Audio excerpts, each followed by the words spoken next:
Hi, Tony DeWitt here, Missouri appellate attorney and a guy who likes to make the law make sense on YouTube. Today we've got another lawyer behaving badly, but before we get there, I've got to explain a few things. So let's check this out down at the beach.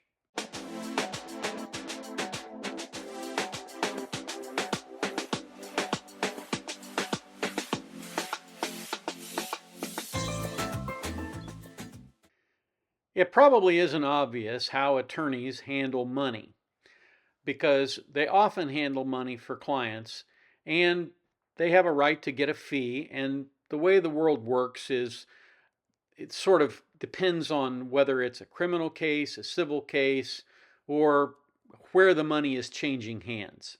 So let's take a look first at the criminal case where somebody comes in and they've been accused, for example, of driving under the influence, and the lawyer wants to represent them. Client comes in and says, I've been accused of driving under the influence. I don't think I was impaired, so I need some legal help to get me out of this mess.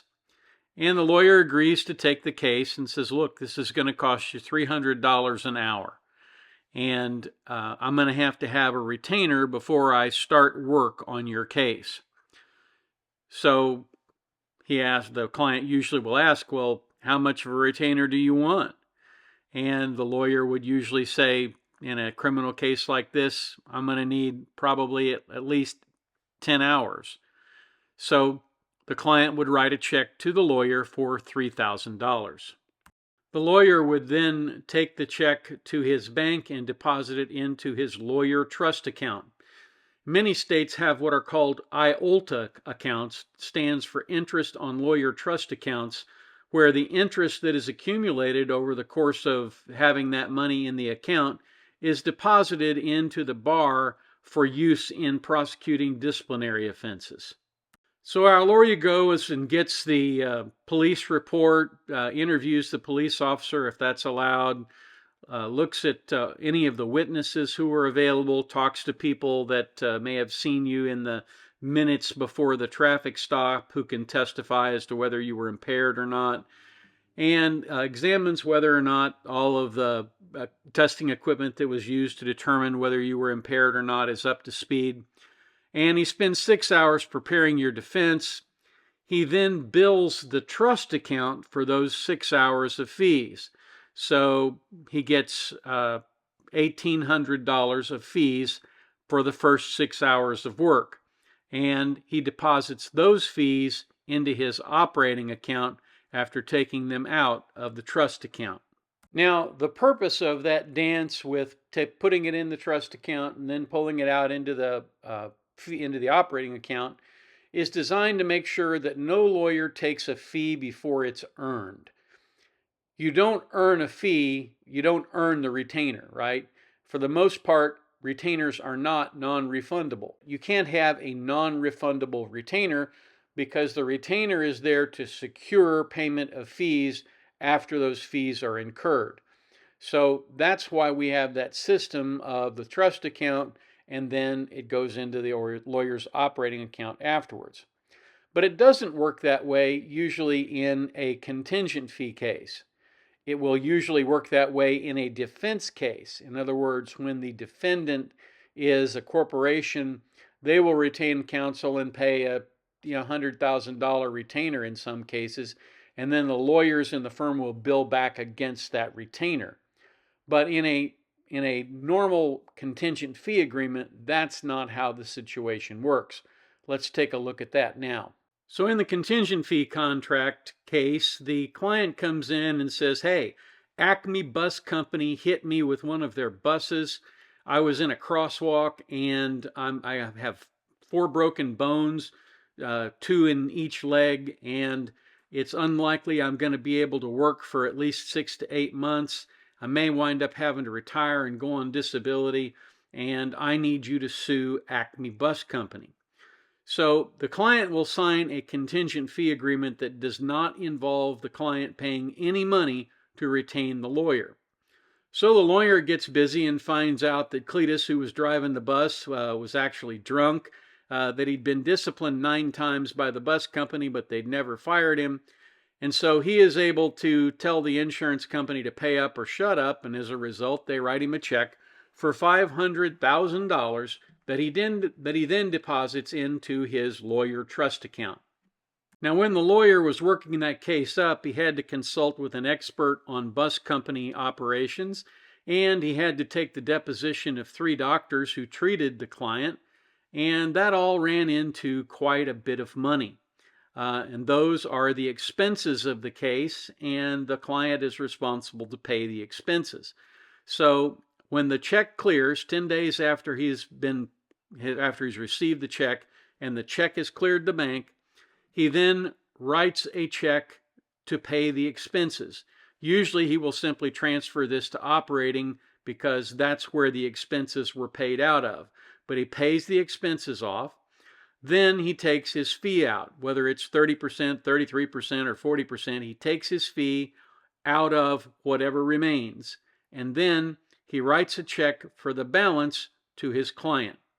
So that's how the money gets divvied up in a situation where you're dealing with a contingent fee contract. So now that we know the lay of the land, let's talk a little bit about this discipline case, which is, again, out of Florida. Florida man strikes again. But again, it's only fair since, I'm doing this from the beach in Florida. Anyway, let's take a look at what happened in this particular case. Okay, so this is the Florida Bar versus Stephen Matthew Bander, respondent. And Bander seeks review of a referee's report recommending that he be found guilty of professional misconduct and disbarred for failing to place client funds in his trust account, failing to timely provide refunds to his clients for double payment of attorney's fees, and using the fees to pay firm operating expenses. Bander challenges the referee's findings of fact and recommendations as to guilt, arguing that his conduct did not violate any of the rules regulating the Florida Bar. He also asserts that if he violated the rules, disbarment is a disproportionate sanction. We disagree, and for the reasons discussed below, we approve the referee's report in its entirety and disbar Bander from the practice of law. So this is the background. He represented 3 clients, N, A, and F, who sought U.S. residency through the Immigrant Investor Program. The 3 clients invested through an EB-5 regional center, Miami Metropolitan Regional Center, and a project called Skyrise Miami Tower Investors, LLC. They're going to call it Skyrise from here out. Skyrise offered to pay the clients legal fees for the representation related to the visas up to $40,000 per client. Bander billed each of the clients a total of $25,000 for the representation. Half of the fee was due at the time the client signed the engagement agreement with Bander, and the second half was due after the United States Citizenship and Immigration Services made a determination on the client's visa applications.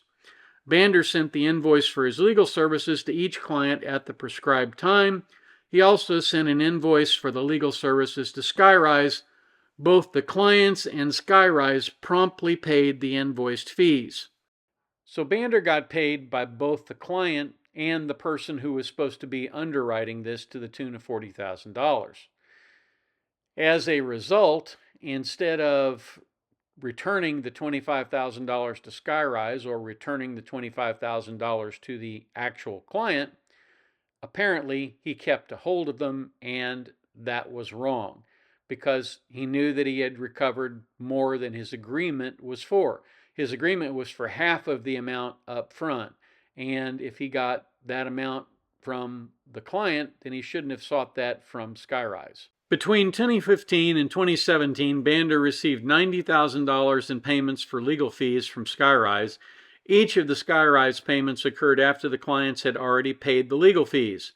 For example, client N was billed for the initial fee on May 22, 2015 and paid on July 8th.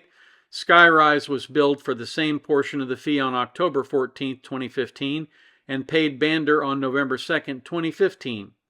USCIS approved client N's application on November 14, 2016, and the next day both the client and Skyrise were billed for the remainder of the fee. The client paid Bander on November 17th and Skyrise paid on November 23rd. However, the client was not informed of the Skyrise payments until February 27th, and the refund was not sent until March 14th. Bander followed a substantially similar portion with clients A and F. Because the clients had already paid the legal fees, the Skyrise payments were reimbursements of the legal fees to be given back to the clients. Instead of placing these funds in his trust account and sending refunds for the double payments promptly to the clients, Bander put these monies in his operating account and used the funds for firm expenses. Eventually, Bander refunded the legal fees to the clients, but only after he received a subpoena for testimony before the United States Security and Exchange Commission in February 2017. According to Bander, he was concerned that the SEC would require disgorgement of the funds, and as a result, his clients would not be able to receive the reimbursements. Because of this concern, Bander provided refunds of the legal fees to his clients prior to providing testimony to the SEC. The SEC had previously investigated Bander's firm and Bander's father for acting as an unregistered broker-dealer in connection with representation of clients seeking residency through the IIP program. The firm was receiving unauthorized commissions from the regional centers for investments facilitated by the firm's clients. Bander, on behalf of the firm, signed a cease and desist order as part of a settlement agreement that involved disgorgement of fees. In 2017, the SEC reopened the investigation because Skyrise Payments, SEC was concerned the firm was again receiving commissions from investment entities. In his testimony to the SEC, Bander admitted that he did not hold the Skyrise reimbursements in his trust accounts, did not notify the clients about the reimbursements, and used the reimbursements for firm expenses. This prompted the SEC to file a bar grievance against Bander. Well, this is kind of a big deal because you're required to put anything you have not earned into your trust account. And clearly, when you receive a $25,000 fee up front, that fee is not earned at that point. It should go into your trust account. And he didn't do that. But worse, the reimbursements, which would have provided refunds to his clients, those were not placed into a trust account either.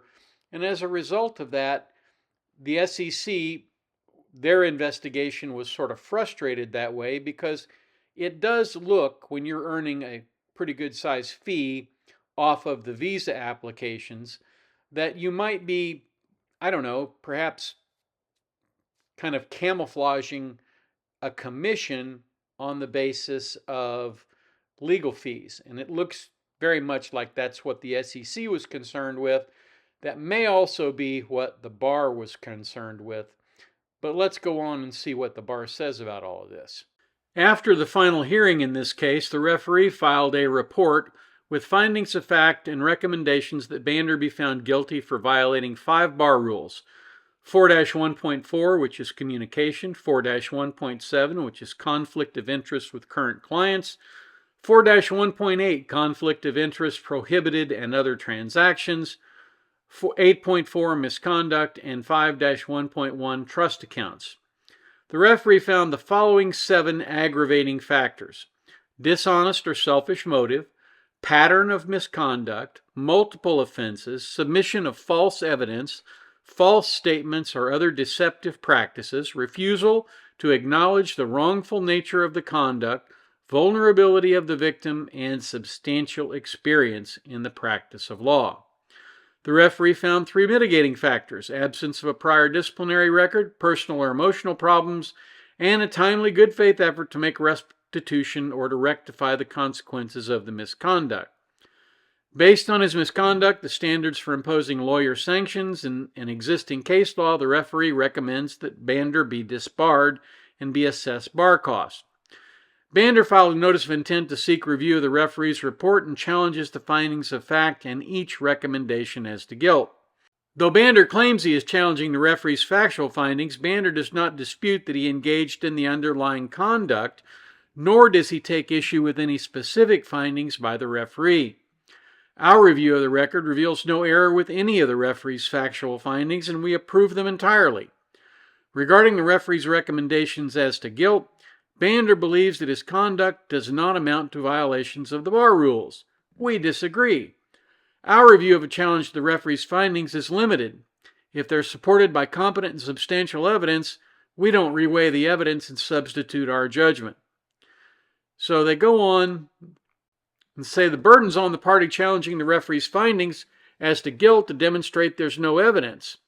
So when you're in a heap of trouble, sometimes you say and do really stupid things. You first don't challenge the referee's actual findings, and then you say there's no findings that point toward guilt, and that's just clearly wrong.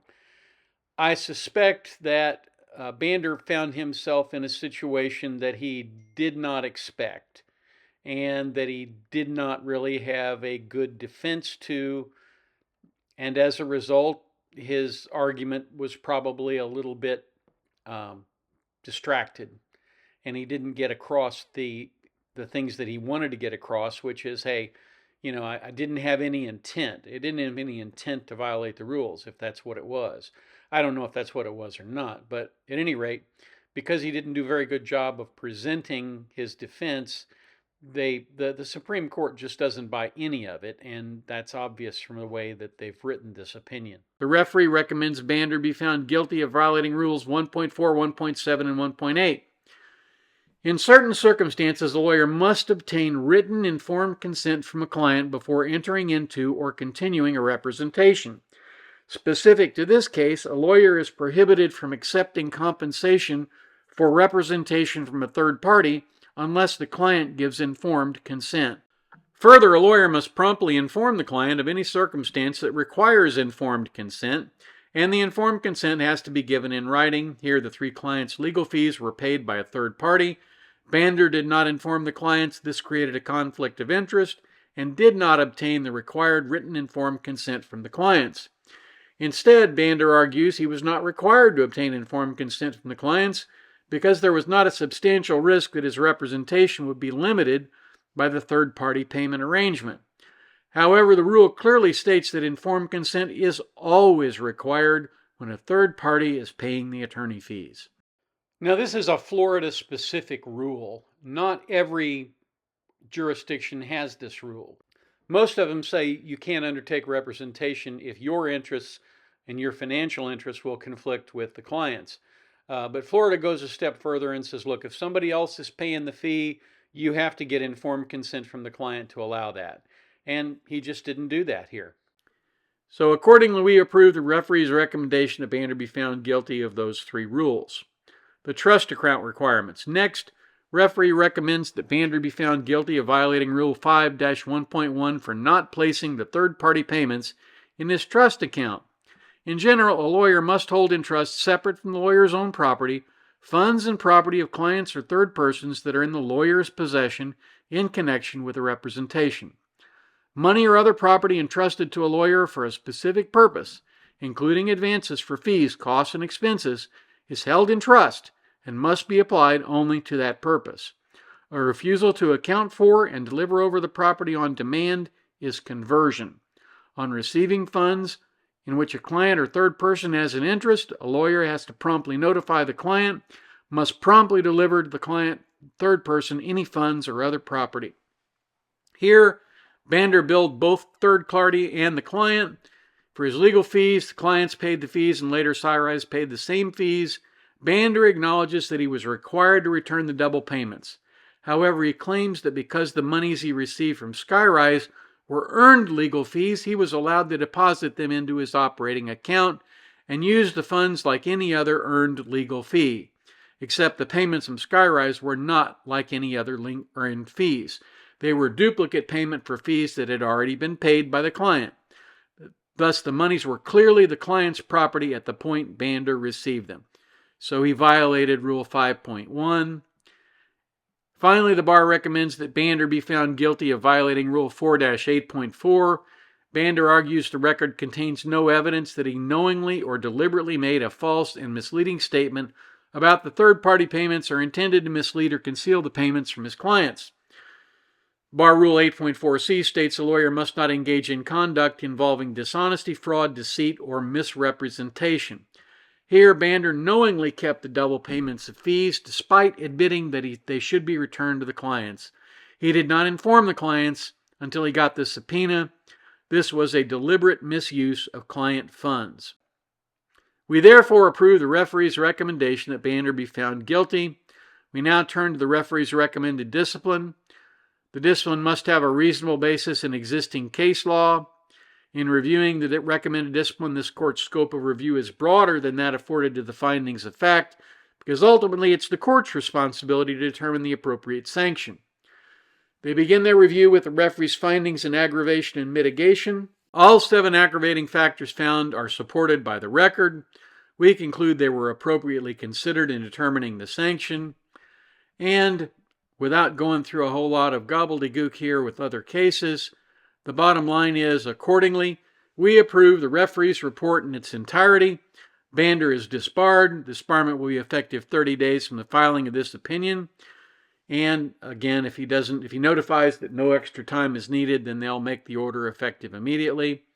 Judgments entered for the Florida Bar for recovery of costs from Stephen Matthew Bander in the amount of $20,293.75. Reading the tea leaves here, I can tell you it looks to me like the Florida Bar was aware of this SEC investigation, and he couldn't contest the facts really because they were already decided against him in the SEC proceeding. And it looked like he was using the lawyer's office to obtain a commission when he shouldn't have been. That's why the SEC was investigating him. Now, I don't know if the SEC ever reached that conclusion, but I think it cast a pall over this bar proceeding.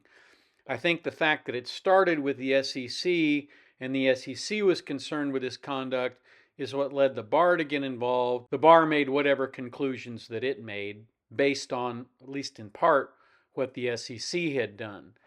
I think that if you look at it from that standpoint, it's a little easier to understand. I can tell you that in almost every jurisdiction, if you dip into the trust account to pay your own expenses, you're going to be in trouble. In almost every instance that this happens, it is a situation where a lawyer gets into financial trouble.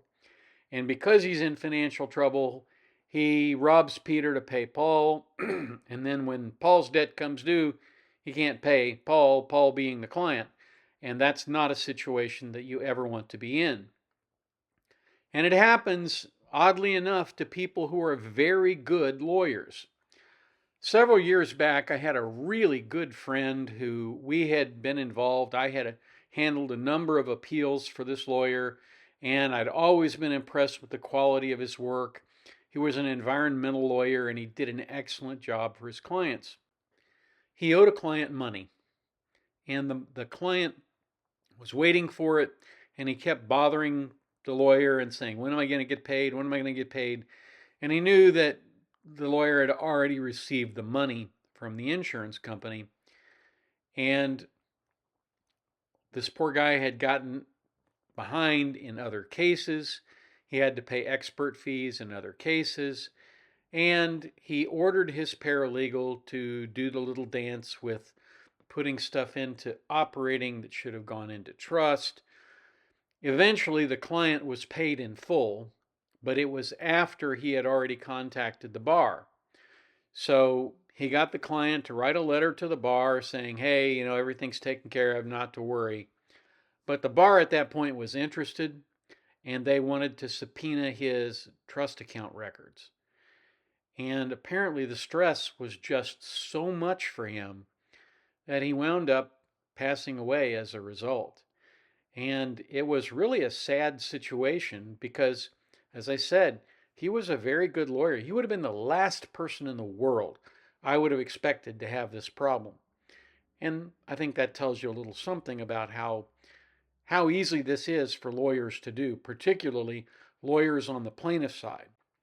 Now, this guy is not on the plaintiff side. He's out there doing hourly work, and he apparently may have been violating SEC rules doing it. But he was doing hourly work, and if he'd kept his book straight, he probably would not have been disbarred. But the idea that you double dip and then you don't return those fees until you're asked for them, that's going to get you in trouble every time.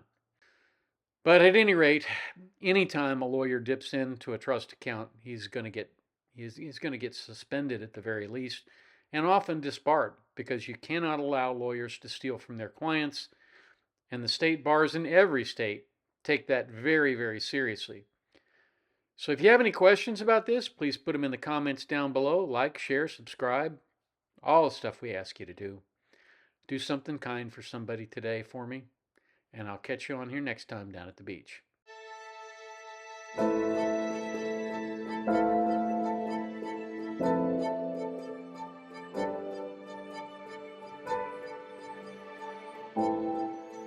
If you like this video, here are a few others you might try, and don't forget to subscribe. Have a terrific day, guys.